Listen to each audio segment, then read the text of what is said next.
did. Yeah. That's very And Insomniac it's funny, some people are like, self-awareness. why are there so many backpacks? I'm like, well, if I had like 12, you wouldn't have as much fun. All right, we're here with Bryan Intihar, creative director at Insomniac on Marvel's Spider-Man. If you have not beaten the game, go do so. It is well worth your time. We're going to get heavily into spoilers some point during this chat. Let's get into it.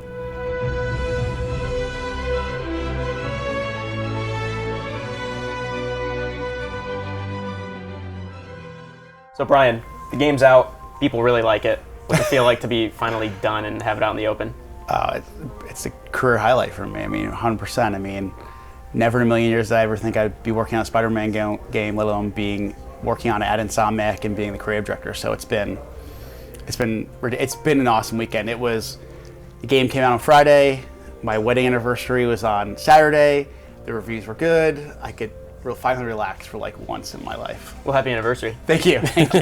You were talking about Insomniac. It's interesting to see how much of Insomniac's DNA is in Spider-Man. The obvious comparison is Sunset Overdrive with movement and stuff, but then like you get the Ratchet and Clank mini games, the gadgets, the overall tone. Yeah. I would never have before I heard that Insomniac was doing a Spider-Man game, I never would have thought, oh yeah, I could see based on their history them nailing that tone, but you did. Like, could you talk about how that DNA kind of makes its way into Spider-Man? It's funny you say that because I probably was one of the things I'm probably most proud of, that it feels like a Spider-Man game made by Insomniac. I think it's one of the reasons why Marvel wanted to work with us was, hey, we want Insomniac to put their spin on it, and I think that you see it a lot of places like Sunset Overdrive. The Traversal gave us a kind of leg up. I mean, obviously, Sunset was much more like grinding and stuff, but we kind of knew what it's going to take to make a world that's traversable. Open world. We had, Sunset was our first open world game, but then we had to make something that was several times larger and was definitely much more photoreal, and the character moves like 3 times as fast as the Sunset character, so we had all these streaming things we had to figure out, but again, we had experience doing it. And then like you said, the stuff Pete does in the lab, very much Ratchet and Clank mini games. But then like you look at the gadgets and the gadget wheel, that's classic Insomniac. And then the suit powers, like we were just talking about the earlier we were talking about the Spider-Punk guitar riff, like that's straight out of Insomniac. And being able to like just generate all those, like I remember when we were brainstorming all those suit powers, I even went to Ted, who's our president and CEO, and I said, this is like classic Insomniac, like just us like sitting in a room brainstorming crazy ideas. And what I will tell you, I was worried Marvel was going to say, no, they're not going to fly. It was really one of the only things on the game that I was worried Marvel might say no to, and they were like, nope, we want more of it. We want more of this kind of stuff. So I mean, I think the Insomniac DNA is very much present in this game. What did you personally work on in Insomniac's history?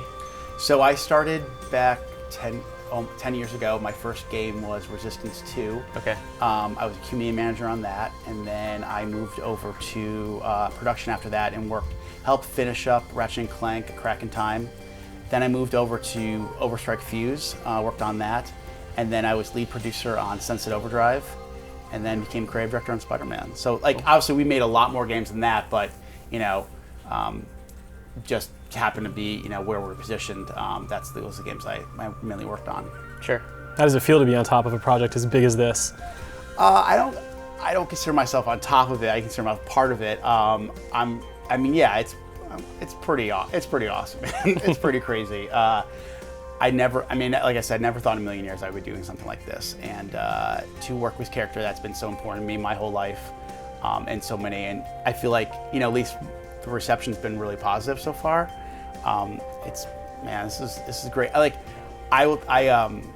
definitely choked up a couple times over the weekend, just kind of thinking about it and just thinking about this is a long journey. You guys interview a lot of people. You know how hard these things are to make, and it's like a lot of failures, and then finally you have successes in terms of it finally all coming together. So it's crazy. Yeah, sorry. It's funny. I feel like I've been so good for so long talking about the game, and now that the game is out, I'm actually kind of like, I sound like an idiot half the time because I just am so overwhelmed by like everything. Like I was saying, like all weekend long, I thought I was gonna catch up on sleep, but I've been up to like 2, 3 in the morning, like looking at Twitter on photo mode pictures, everybody's tweeting them out, and then like our coworkers were like finding them and retweeting them, and we're all liking them, and like I happen to mention on Saturday to somebody like on Twitter, I'm like, hey, if you got a cool picture, send it to me. And I feel bad if they send me something I don't reply. So like I'm up like, I gotta like it. And it's been awesome. I knew the game was gonna be talked about because it's Spider-Man, and I knew that people would be interested in it. I didn't expect this. Like I did not expect it to be like this. Like I feel like at one point, like on I think it was like Friday night or like Saturday, it was like my whole feed was just Spider-Man. I was like, holy crap, this game is huge. Just red and blue. Yeah, it was surreal, and like some of the pictures that people are taking, like I'm just like, wow, this game looks good. Meanwhile, I'm swinging by like the Guggenheim and taking the photo for the collectible, and it's just the front door, and it's the worst photo ever. Yeah, and Peter Parker is supposed to be this but like some of the stuff, like, and what's crazy is that, you made something special when the team had just finished the game, they're all recovering, and they're all home playing the game and using photo mode and posting their favorite pictures. So like animators, artists, designers, they're all up late at night still playing the game and posting pictures. That's one thing for me has actually been really, really surreal. You talk about all the sort of sharing of stuff. Like, I didn't come to this game as a fan of Spider-Man, and I've seen a lot of the movies. I've tried reading comics in the past. Yeah. This is the first Spider-Man thing that has actually made me like feel really endeared to the character and what he's doing and who he is in New York. Like, were there any people on the dev team that kind of became fans as well throughout the creative process? I mean, fortunately, we had a lot of Marvel and Spider-Man fans on staff already. But what you said is like one of the biggest compliments you can say, because like we wanted to make this game for Spider-Man fans, obviously, and Marvel fans and comic book fans. But like we didn't want to alienate anybody, or we wanted to bring in more people. If you've heard me talk before, I talk a lot about the Marvel movies. I love them. Like I'm a huge fan. And I think the magic of those movies is that you don't have to be a super big comic book fan to enjoy them. Because I think what they do, the magic of the Marvel movies, at least in my opinion, is that yes, you're gonna get all the great superhero fantasy stuff that you want. You're gonna get the awesome outfits, the big fights, the epicness of it. But if you strip all that away, they're human stories. They're really good. Like for as long as this game has been in development, I've said Guardians of the Galaxy is my favorite Marvel movie. And I switched to Black Panther just like in the last 6 weeks. I've been on a lot of planes and watching a lot of Black Panther Infinity War a lot.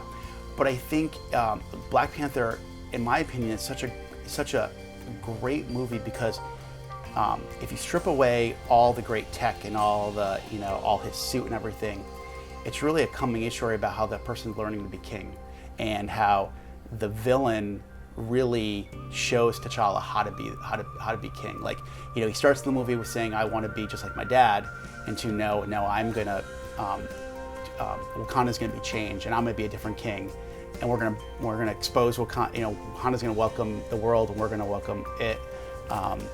That's a great story, even if you didn't have any of the cool superhero stuff. So I think that's what we tried to do. We really tried to tell a great superhero. Like, when you hear making a Spider-Man game, you're like, well, of course it's got to have awesome swinging, awesome fighting, great villains, cool tech. We want to give you that whole fantasy, but strip it away. We want you to have a great story as well that is just good about, it's a coming-age story for Pete about him becoming a young adult. Yeah, I was gonna say, I think if you were to play through just straight through the main story without going for any collectibles, etc., you might, I don't know what the percentage would be, but you spend a good deal of time not being in the Spidey suit. You got Mary Jane, you got we put a spoiler warning at the beginning, you've also got Miles Morales, you've got a few different playable characters. What was it like coming into that, and how did you approach those sections? What was it like not having the superpowers to lean on, and the crazy Insomniac gameplay, and just relying on the writing and the walking and talking, etc.? That's really hard. I mean, that's really hard. We hadn't done a lot of that stuff at Insomniac. We hadn't done a lot of that stuff. I think that you lean a lot on you lean on your writers, but for example, that Miles, this is a spoiler, we can talk about spoiler. Yeah, so the Miles mission, at City Hall, that really came together because the designer just really got into the narrative and got into the experience and said, here's how I would make this feel emotional for him. And then it was the lighters, the environment people. We really invested a lot of time and effort into those scenes. And, even though it's a known IP as Spider-Man, we had never made a Spider-Man game. So for us, it was a new IP. It was like making a new IP. So we had a lot of challenges, and we knew the first thing was get Spider-Man right. But then I'm like, well, I really would like to see Peter playable. And they're like, oh, okay, that makes sense. That'll be a challenge, but okay. I'm like, yeah, I also would like to see MJ playable because I really want her to have her arc to play out more than just the cutscenes. And they're like, okay, well, that's gonna be hard, but okay. And then I was like, yeah, and I've elevated Miles Morales, and I want him to be a playable character, and we want to see him. And we threw a lot. I threw a lot at the dev team, and they, thank God, took it on and embraced it. And what I really wanted to do was, we wanted to do was to show a superhero world from all different angles. Really show what is it like. You know, obviously we have Pete. He's a superhero. He has all these great abilities. But what is it like to be in that world and not have superpowers? Just a different perspective of the world. And I thought that would be something interesting. Not to mention is, if you have the character actually playable, you can have much more of a fulfilling character arc for that character. Like I think MJ's arc is so much better because she's actually playable at certain points. I think Miles is a better character because he's playable at parts. You walk a mile in their shoes, right? You get to get a little bit more better understanding about what they're going through, how they're changing. One of the scenes, my favorite when you play as Peter Parker, is actually when he's dressed as Spider-Man but not able to use his powers at the Halloween party. Yeah. That seemed, just from the outside looking in, my assumptions that the dev team probably had a lot of fun making that scene. Lots of fun. Because there's so much happening, and like kudos to you guys, because it all felt like it was happening without me being there, you know? As someone who like grew up on Spider-Man but hasn't like been into him in a while, I saw so many like villains that I forgot about, or at least like old school styles of like Shocker, etc. Okay, so interesting. That was one of the earlier missions we actually made. Like it was actually one of those earlier missions made in development. And originally you were gonna interact with a Mysterio-looking character, the Vulture, and Rhino. That was the three. And then what happened is our lead character artist Gavin, he was like, we should just do more. I was like, all right, man, go. You can make a funny-looking Scorpion outfit. He's like, I got this. And they added the Electro, they added the Scorpion. That came in like within the last 3 months of development. Okay. Like, and actually Gavin worked with the designer Neil to like move everything around. So like, most likely you would like you could kind of go where you wanted, but they cleverly like kind of created a path where like a lot of the time you would actually end up, if you just kind of beeline the mission, you would see a lot of those characters around, and so that's an example of like I didn't ask for those extra things. I didn't ask for them to redo the crowd. I didn't ask them to reshuffle things. They just want to make the game better, and like I can give you like 1,000 examples of how that's happened across the game. Like just the team really. That's one of the things that you said, making it feel like an Insomniac game. That's a classic example of that. So funny, you were talking about being on Twitter this week, and I was doing the same thing while I was finishing up the game, and I kept seeing like people like showing off like in another episode of insanely polished AAA games, Peter's voice actor, I think his name's Yuri, which is funny because he talks to Yuri the whole game. Sorry to interrupt you, I got a funny story. So we cast Yuri Lowenthal as Spider-Man. We cast Tara Platt, who's as Yuri Watanabe. Yuri and Tara are married.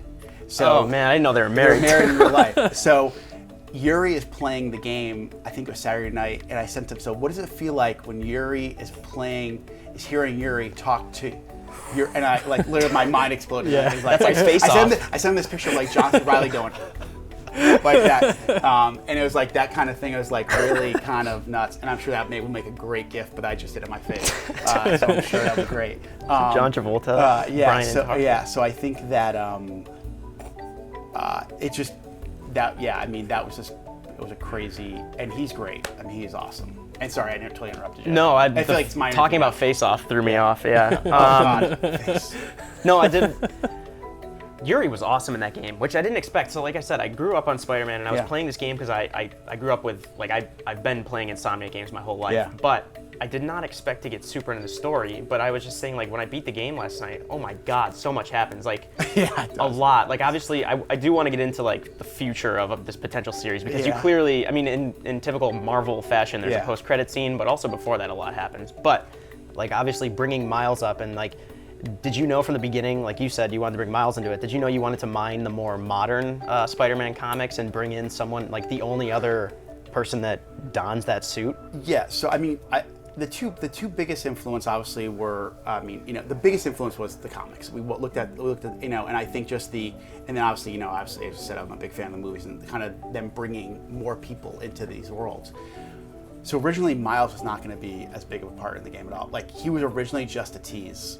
In the first trailer, he was like on his phone with Spider-Man. He literally was like, when we started developing the first story, he really wasn't there till like post-credit scene. Like, I think the original plan was, and I think it's the first part I'm telling this. He was going to be watching like the events of what happened in the game, like on his computer, and like someone says Miles or something like that. I mean, something like that. I don't even know. But then I had read the Miles comics, over the years, but I was like, let me just read it. Let me read them again. And I started getting more and more into him. And I said, is there any way we could put him more in there? And we talked a lot about making this a very unique Spider-Man universe. Like the familiar yet the fresh. Familiar, but still have it mix things up. And I went to Bill Roseman, our executive creative director at Marvel, and I was like, Bill, what if we had Miles in the world, but it wasn't some like dimensional portal he comes through. He just lives there. He's 15 years old. He grew up. He's a huge Spider-Man fan, and Bill's like, go for it. And that's how it really came to be. Well, you also get to know his dad first, and then Right. It's a pretty tragic way how you get to meet Miles, or how Peter meets Miles. Yeah, it's a pretty emotional scene. It's actually some of the first cinematics we actually shot was. So Najee Jeter, who plays Miles, that was one of his test scenes. The one where at the funeral, that was actually one of his test scenes. Actually, his test scenes were the funeral and then the tease at the very end. Like those were his two. Like those in the were dorm room. Yeah, like those were the two moments that we actually had put him through. And obviously the scripts changed and evolved over the time, but and we knew that's our Miles, just like we knew that was our Yuri.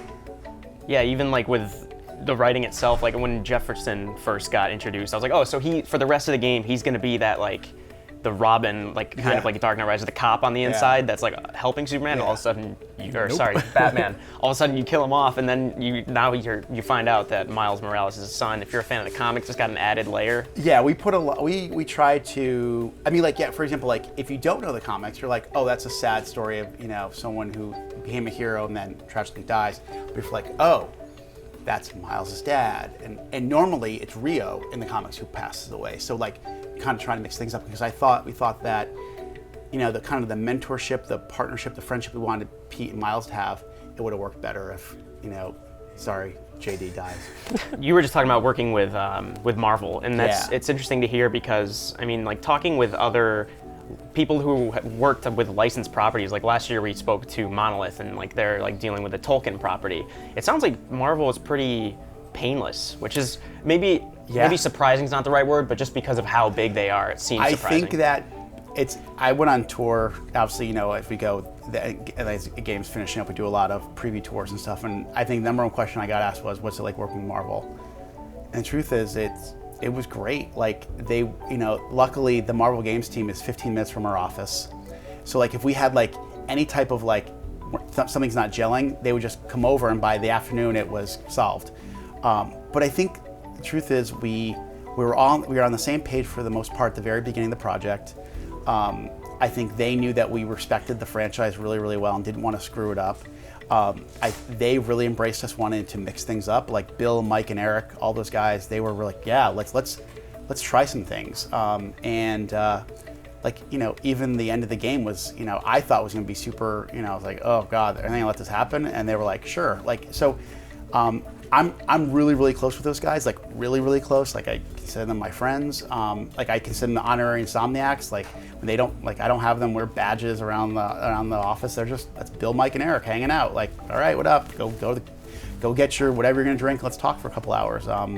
It's a very great relationship, and I can tell you they've made us better developers, better storytellers, and all that stuff I said can be the same thing we said about Sony. We have just as great support. I was fortunate enough to work with Mark Cerny on this project. He basically was a mentor for me on this project. Grady Hunt, Connie Booth, our producers, just ultimate support. So as much as all the stuff I said about Marvel, I can say the same thing about Sony. I'm really curious about Mark Cerny's involvement, because I wasn't totally aware of that. How key was he in the ongoing development? Very. Yeah. Yeah, meet with them.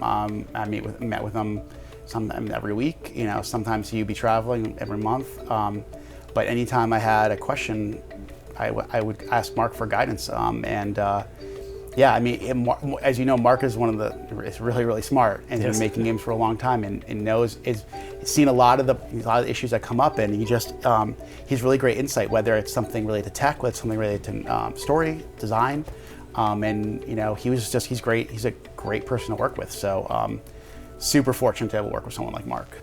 Did it give you guys any advantage when it came to working with the PlayStation architecture? I know it's not terribly foreign in that it's based on PC stuff. Probably a better question for the tech guys, but like we were already making Ratchet and Clank for PS4, so we kind of had a leg up. So we just took all that time, you know, and just applied it to Spider-Man. Obviously, they look different. You know, one's the Lombax running around, the other's Spider-Man. But yeah, I mean, we're lucky. We make our own engine. We have our own tech team. So you know, and I think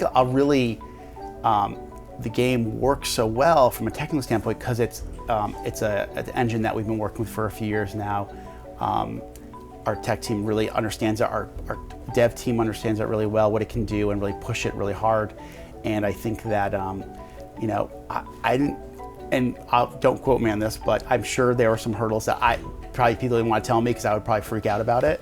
But yeah, I mean, it's you know, everybody's like, is it running well as on regular PS4 as a Pro? I'm like, it runs really well, man. Like for a long time, I only played on the regular PS4, so I'm really proud from a technical standpoint what the game was able to achieve. So those timelines actually, now that I think of it, overlapped pretty heavily. PS4, Ratchet and Clank was that simultaneous, or did you start Ratchet and Clank before? Some of it was simultaneous. Because this was your first. Now that I think of it, I didn't work on Ratchet. Right. Yeah. So this was the Insomniac as a company's first new IP on PS4, isn't it? Because Sunset Overdrive was the first of the generation. So that was Xbox One. Sunset was Xbox One, and then Ratchet and Clank, which time with the movie release came out, and then Spider-Man. That's weird to think that, like, it's funny to look at Insomniac and see, like, oh, they did Sunset Overdrive for this, but then, of course, Ratchet and Resistance were such, like, Sony exclusives, but technically it's an independent company. Yeah. And then they, like, based on numbers that I saw last night, it's the fastest selling Sony exclusive over God of War now. That was pretty cool. Yeah. That was pretty cool. That was pretty cool to see. I've seen, like, you and Corey Barlog tweeting at each other on stuff. Yeah. I love Corey. He's the man. He's awesome. I look up to him a lot. As a creative director and someone who's just an all-around great guy. Yeah, like I'm also a huge God of War fan, like a gigantic God of War fan. Like I actually been saving God of War till we shipped. Like from January to September, I have, outside of 45 minutes of God of War, I have played nothing but Spider-Man because I felt like I was cheating if I played anything else, or I felt like just guilty. I'm like, I gotta read this mission. I gotta play this thing. So I couldn't even play it till after the reviews came out. I'm like, the reviews will come out and then I'll start, or maybe I start playing it right before. I don't know. I started playing God of War because I needed distraction. I was driving my wife literally insane. And she's like, why don't you start playing God of War now? And I'm like, oh, okay. So I started playing that. Shut up about Spider-Man. Oh, God. I'll tell you, there's no one happier in the world than my wife this game shipping. But yeah, and that game is sick. That game is so damn good. That game is so good. And but I have to say, what was really cool on Friday, one of the best moments was to see all the first-party studios like tweeting congratulations, or like seeing Sony Santa Monica like make the artwork of Spidey hanging upside down, showing Atreus the phone. And then the Horizon Zero Dawn guys, they had all of them together. And then, Guerrilla had that. And then we had, I think it was Sony Bend did something, as well as Naughty Dog. And then Sucker Punch took a group photo of everybody doing stuff. It does feel like a big family. It really does. And like, I happen to like talk to Corey probably more than any in terms of the first party creative director. I talk to him more than anybody else because I know him the best from myself. But yeah, he's like I said, he's the man. It's funny, all the games you just mentioned, especially God of War, but then last year Horizon Zero Dawn, and then you've got Sony Bend with Days Gone coming up. Yeah. And then you got that Last of Us 2 game that's going to be pretty Last of Us 2 is coming up, and then you've got Ghost of Tsushima, which they're showing off. Yeah, like, my God, it's like the first party lineup is sick. Yeah, but it's also like, those are I'm all... using the word sick a lot today, No, by it's the way. all right. It's sick. Those are all, it's funny to see those are all single player games. Yeah. Only single player. But Last of Us 2 might I have thought single player games were dead. Right. I thought they were dead. So I was talking about that last week. They're dead. Actually, I was They're dead. talking to Corey briefly about it, and obviously making God of War, and then like Guerrilla making Horizon. Like after Visceral shut down, and then Call of Duty announced it wasn't gonna have a campaign, there was this like, I think a lot of people, most people were like, no, that's false. Look at all these studios, talented AAA studios focusing on single player. But what are your thoughts on like that notion, like however inconceivable it is, that single player is somewhat dying with these studios like BioWare shifting from traditional RPGs to Anthem? What are your thoughts on the state of single player development? Because I think it was Amy Hennig actually with Mark Cerny at a chat 2 years ago, or last year after Visceral shut down, and she was saying, she wasn't saying single player's dying, I think that's what people took out of it, but she was saying like that model of just a single player game working for 5 years on it like God of War, or it's not viable or it's something. not viable, it's not like sustainable. Like what are your thoughts on that? I think that I think people for some reason want to say it has to be either or. It doesn't. Like we can have Fortnites, and we can have God of Wars, or we can have, we can have, PUBG, and we can have Spider-Man or Last of Us 2. Like, it doesn't need to be a choice. There's that many people playing games today. It doesn't need to be either. Yeah, single player games are hard to make. They take a long time, it's true. Can we get smarter, better? Yeah, sure, but I just think at the end of the day, these things do take time. So does things like Fortnite and PUBG, Fortnite was worked on for a long, long time, and then they made They kind of flipped the switch almost overnight. I mean, I could be wrong. I don't think I'm wrong, but like the mode that everybody loves in Fortnite was not part of the original package, right? So think about that took how many X years to get to that point, right? They found their magic X amount of years. So I just think it's something where these games are, no matter what you make, whether it's single player, MMO, online, competitive, mobile, whatever it is, these things take a long time to make. There's a lot of iteration. There's a lot of things that can go wrong because it's not a passive medium. You are literally it's interactive. There's a lot of things that can just go wrong. Like I always say, like my philosophy is like 90% of the game development is really, really hard, but 10% is the greatest thing in the world, and that 10% is greater than that 90%. And I think single player games are here to stay. Same thing with all the other types of games. And I love making story-based single player games. I think I can just lose myself in a narrative. It's one of the reasons why I still love going to movies. I go to movies a ton because for 2 hours I can just shut everything off and forget about what's going on in the world and just enjoy a great story and a great world. And I feel like that's another thing we do with games. But it can be with people, it can be on your own.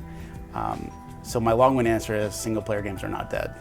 Were there any pitches internally about how to add multiplayer to Spider-Man? Sure. Or like making it games as service? Sure. Not games as service. We weren't gonna do that. Sure. Yeah. I think at the end of the day, there's always talks about different types of modes or extending the life of the game. It's one of the reasons why we're making that DLC right now. But we had at the end of the day we wanted to create a story-based open-world Spider-Man game, heavy on narrative, really immerse you into the worlds of Peter Parker and Spider-Man, fulfill the fantasy of being Spider-Man, but also tell you a very emotional, engaging human story.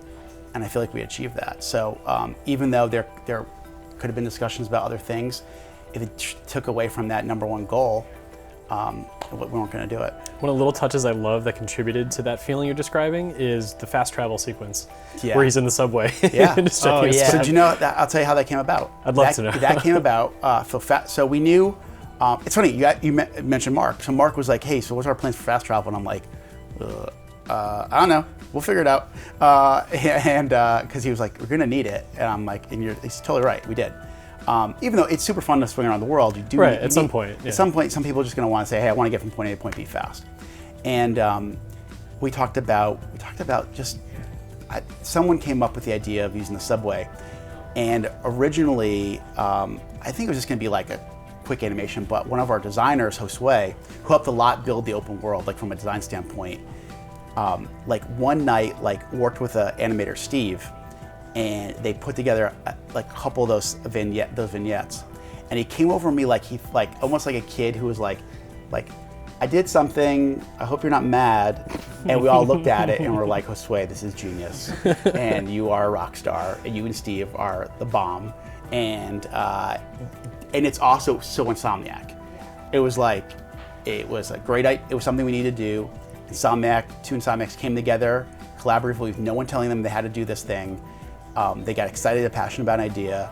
It fit the studio, it fit our DNA, and it came together. So yeah, that's really what happened. Well, it's also really like New York too, which I is was gonna funny say, because like no one pays attention. Right. There's this non-plus guy next to Spider-Man while he's texting. I love that so much. Yeah. But like, actually, you've been talking about the open world design, and that's funny because we were talking he first started playing it before I did, like before the reviews came out, and we were both talking about how like the open world itself, in terms of like, there's a lot of collectibles. There's a lot of like, it's not the open world that's revolutionary. In terms of fundamentals, it's great. Yeah. It's amazing, and it allows you to move through it. But it's how you interact with the open world that is like what makes the game so great. Did you know at a certain point you just really wanted to nail that foundation, so being Spider-Man would be fun, or were you trying to like do cool things with the open world? All the above, kind of. Yeah. And I think for me was when it really clicked was the moment we started getting suits in the game and the progression kind of got in the game. And I remember spending a weekend, I was supposed to play all these, like what we call like the main story missions. And all I did was go around and do all the side content so I could get tokens to go spend on suits. Yeah.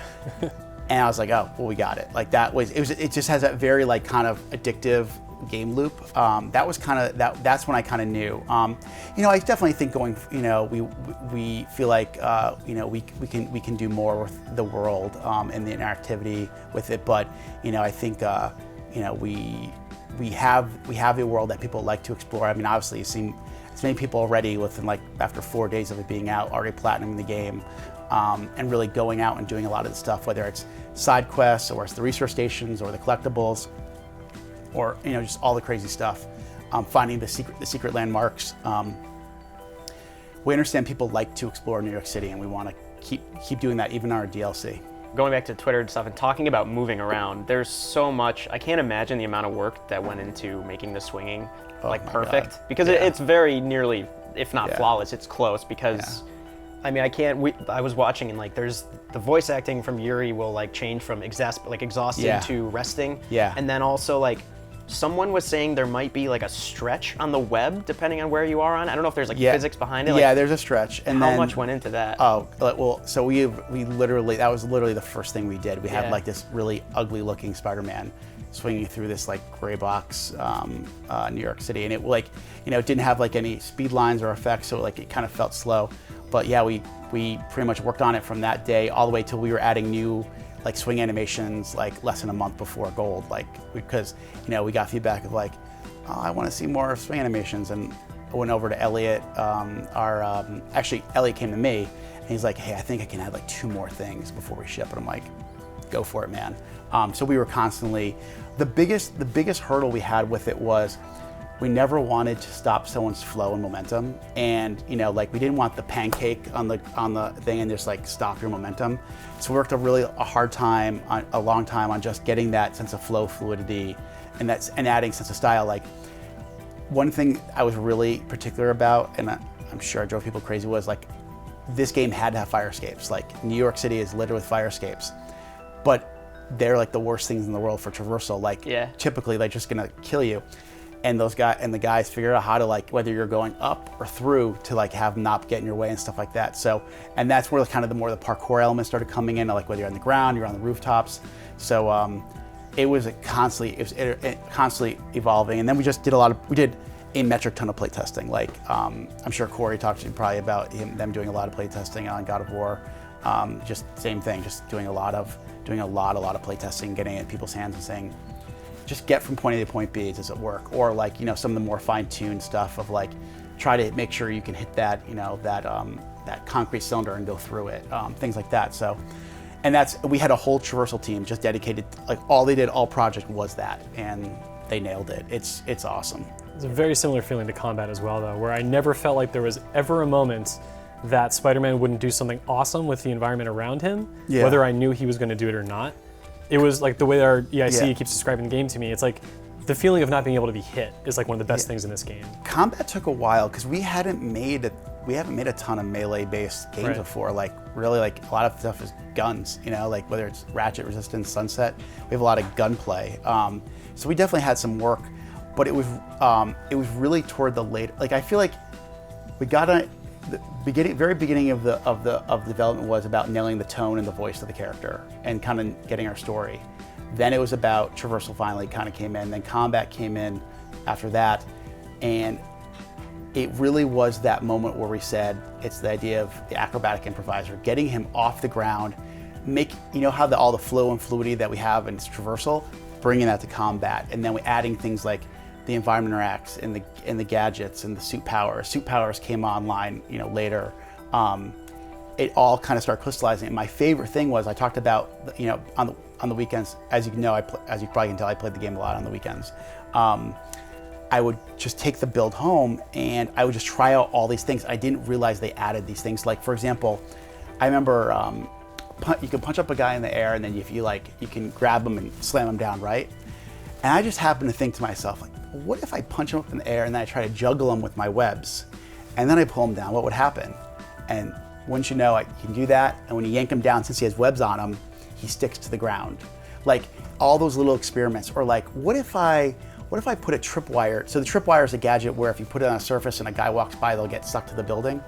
Or if there are two guys, they'll smack together. Right. I'm like, well, if I'm doing stealth, can I use it? Can I put it? I always put it on the ground.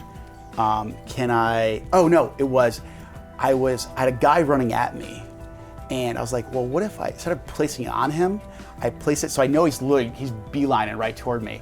If I just stick the tripwire right in the ground, will he get sucked down? And wouldn't you know, boom, they just thought of that. All these things, it was really, really cool to see the team. Like they really started to create definitely has a sandbox feel to it. So I want to ask real quick. I feel like you got something to say. No, but you're talking about sticking people to stuff. When you throw enemy off a building, and they get stuck onto the building. Yeah. Like, was that a requirement because Spider-Man can't kill anyone, or did someone think, I've got a great idea? No, it wasn't. I wouldn't say it was like a requirement. We knew he wasn't going to kill people, so we're like, well, how are we going to do it? Like we talked about like having little web parachutes, and they were like, and then we talked about we thought it'd just be easier because I was worried that people would just like go down and start wailing on the guy and be all buggy. So we ended up going with the idea of basically it sends out like a little makeshift tripwire, and the people get stuck to the building. But what crazy was for me was that, do you remember the first E3 where we showed real game, like we showed like the gameplay of the construction site? Yeah. And you would, one part was we kicked the guy off, and right before he falls, we grab him and slam him down. An editor, I was doing demos behind closed doors, and some editor asked me about it, and that became like a story, and I was like, wow, this is like really important to people, and I'm like, thank God we added that feature. Like, oh my God, like thank you. I was like, yeah. So yeah, it wasn't like, it was a requirement in a way. It wasn't like, it was something we just knew, like Spider-Man's not going to kill people, so it just made sense, and we think we did it in a pretty clever way. You're talking about combat and like all the different things that got added. It's funny, this is such a minor observation, I feel like, but between like combat and maneuver, like swing and traversal, I feel like you were running out of space on the controller. Oh, we say that all the time. We Yeah. have no more buttons. Yeah, like it was we like, have no more buttons. combine these. Doug, our traversal lead programmer, who was instrumental in making traversal great, and like he's taught me like so much about development throughout the years. He would say to me, "We're running out of buttons. We have no more buttons." Yes. Yeah, no, it's funny because I was like, I didn't even know you could do the whole wrap around corners with circle until like yesterday. that. Yeah. Oh, really? Yeah, and like Yeah. it feels, and that's awesome because sometimes it does it automatically if you get onto a building Yeah. late enough in the wall Yep. run. Yep. But then I found out you could do that, so then I was like, it's funny because if you wanted to just swing through the world, you could, and then Yep. when you unlock the roll and jump, Yeah. so if you do happen yeah. to hit the ground, you could just get right back up. I love the aiming for a point, and then when you time the X right, you just explode know, off it. I know, That's the yeah. best thing. I don't know, like it's amazing what that thank controller pulls off in that game. And the tricks too, like the Yeah. flipping and stuff like And that. it's funny, the charge jump came online super late. The tricks came online super late. It's one of those things, I'm sure you guys talked to a lot of developers, when the game is finally there, you're like, oh, I can do all these things. And a lot of that stuff just comes in.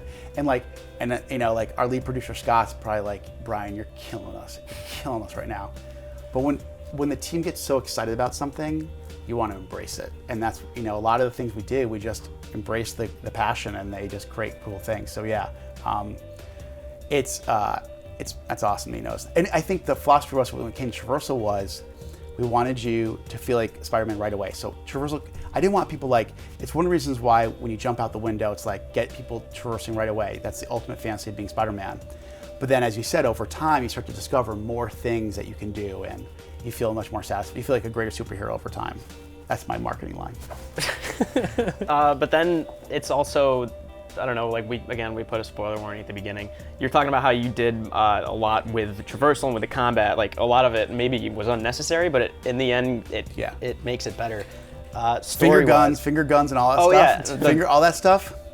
Just the guys thought it'd be cool to do. The subway. Yep. But then also like the ending. Oh my God, I beat it last night, and I knew there was gonna be some stuff coming out. But like, first of all, the post-credit did you like the scene. ending? I love the ending, and there's so much that happened. Like, then I'll answer all your questions. Yes. All right, okay. No, I'll say that I liked it now, just so you guys. But I mean, between the final boss fight, like, there's so many different like people like there's so many relationships established. But also, did you know from the beginning you wanted to set up a sequel or like set up a potential series or what is that like?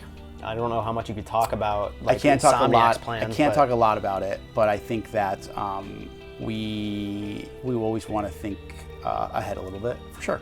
I think that the ending was, we worked on the ending a long time, whether it was the auto fight, whether it was the decision to kill, we can spoiler, right? Kill Aunt May, and then setting up, Miles with powers, and then with Norman and Harry, what happens with them. I mean, it was all strategically planned over the years, and it's something like we went back and forth a lot on all those decisions, especially obviously the death of Aunt May was a huge thing. We wrestled with it for a long time. Like, I changed my mind multiple times, and then said, this is, played the game, kind of, it had some other people who hadn't played the game as much as me play it and feel like was it earned? Because I didn't want, my fear was people were gonna say, you're just doing it to get some shock value out of the situation.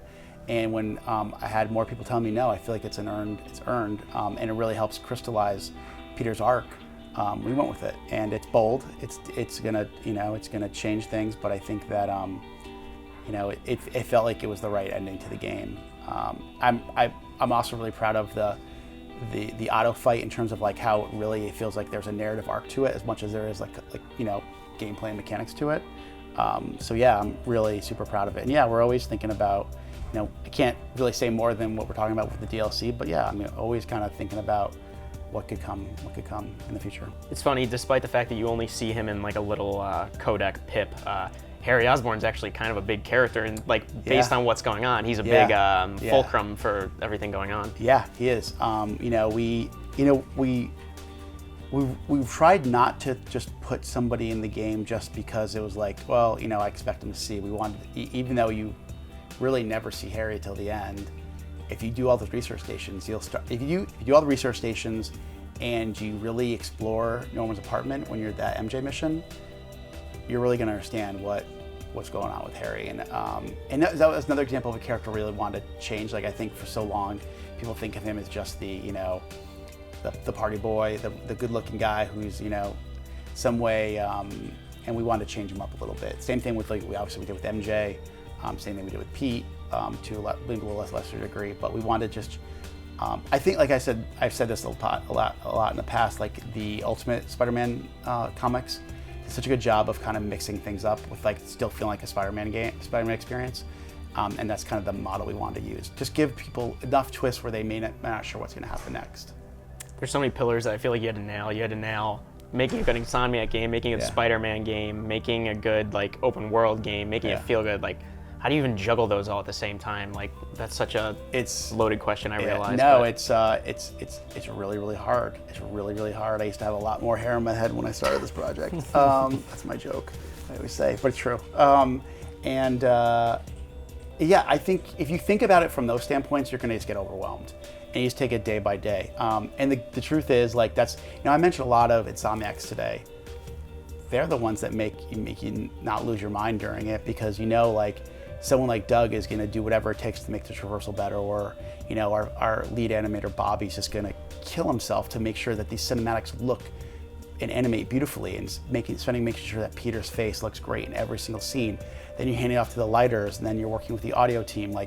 There's so many people that you just are so talented that's what gives you the confidence. And then you have your checks and balances. You have people like Ted playing the game every day, every week, and giving you feedback. You have people like our Sony producers playing the game and giving us tons of feedback. The Marvel team, same thing. So like, I used to always make a joke when I present, like if I could get past Ted, I felt pretty good. I think the same thing was, because Ted's one of the best presenters I've ever seen, and I feel like if he was happy with something I was presenting, we're gonna be okay. I think that I felt the same way. If the people we were working with were satisfied with it, and our team was happy with it, we were gonna be okay. And so when I think about all those things you mentioned, I start to like get a little freaky. But yeah, I mean, I think that's what gives me the confidence, is that the team making it and the people that we were working with giving us the right kind of feedback. Cool. You done playing for a while, or are you gonna focus on God of War now? No, I'm gonna juggle between the two. I really want to. I want to platinum the game for sure. I really want to play God. I will tell you, it is really weird playing the game without a notebook.